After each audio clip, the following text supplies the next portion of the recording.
વિદ્યા વપરાતી ભલી, વહેતા ભલા નવાણ, અણહેડ્યા મૂરખ ભલા, હેડ્યા ભલા સુજાણ. અશ્વિન મહેતાની પોઝિટિવ વિચાર શ્રેણીનો આ સુવિચાર ખૂબ જ ગહન જીવન સત્ય સમજાવે છે.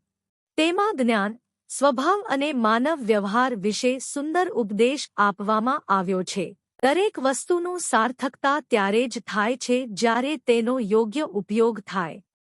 વિદ્યા વપરાતી ભલી, વહેતા ભલા નવાણ, અણહેડ્યા મૂરખ ભલા, હેડ્યા ભલા સુજાણ. વિદ્યા વપરાતી ભલી. વિદ્યા એટલે જ્ઞાન. પરંતુ જ્ઞાન માત્ર મેળવવાથી પૂરતું નથી. જ્ઞાન ત્યારે જ સાચું અને લાભદાયક બને છે જ્યારે તેનો યોગ્ય સમય અને યોગ્ય રીતે ઉપયોગ થાય. જો કોઈ પાસે ઘણું જ્ઞાન હોય પરંતુ તે તેનો ઉપયોગ ન કરે, તો તે જ્ઞાનનો કોઈ ખાસ લાભ નથી. આથી કવિ કહે છે કે ઉપયોગમાં આવતી વિદ્યા જ સાચી અને ઉત્તમ છે. વહેતા ભલા નવાણ. નવાણ એટલે પાણીના સ્ત્રોત, જેમ કે તળાવ, નદી, નાળા વગેરે. જ્યાં પાણી સતત વહે છે તે પાણી સ્વચ્છ અને ઉપયોગી રહે છે. પરંતુ જ્યાં પાણી અટકી જાય છે ત્યાં તે ગંદુ થઈ જાય છે. આથી અહીં ઉપમા દ્વારા સમજાવાયું છે કે જે વસ્તુ ગતિમાં રહે છે અને વહેતી રહે છે તે સારી રહે છે. અણહેડ્યા મૂરખ ભલા. અહીં કહેવામાં આવ્યું છે કે ક્યારેક મૂરખ માણસને જો છેડવામાં ન આવે તો તે શાંત રહે છે અને કોઈ નુકસાન કરતો નથી. અર્થાત જો આપણે તેને ઉશ્કેરીએ નહીં તો તે પોતાની રીતે શાંતિથી રહે છે.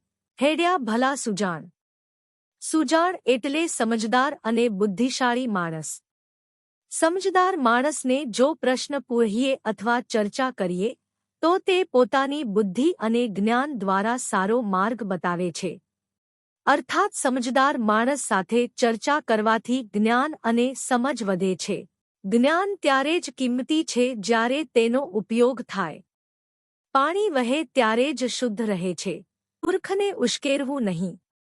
સમજદાર વ્યક્તિ સાથે ચર્ચા કરવાથી જ્ઞાન મળે છે. જ્ઞાનનો યોગ્ય ઉપયોગ કરવો, સારા લોકો સાથે સંવાદ રાખવો અને મૂરખ લોકો સાથે અનાવશ્યક વાદવિવાદથી દૂર રહેવું, આ રીતે જીવનમાં શાંતિ, સમજ અને પ્રગતિ પ્રાપ્ત થાય છે. વિદ્યા વપરાતી ભલી, વહેતા ભલા નવાણ, અણહેડ્યા મૂરખ ભલા, હેડ્યા ભલા સુજાણ. અશ્વિન મહેતાની પોઝિટિવ વિચાર શ્રેણીનો આ સુવિચાર ખૂબ જ ગહન જીવન સત્ય સમજાવે છે. તેમાં જ્ઞાન, સ્વભાવ અને માનવ વ્યવહાર વિશે સુંદર ઉપદેશ આપવામાં આવ્યો છે.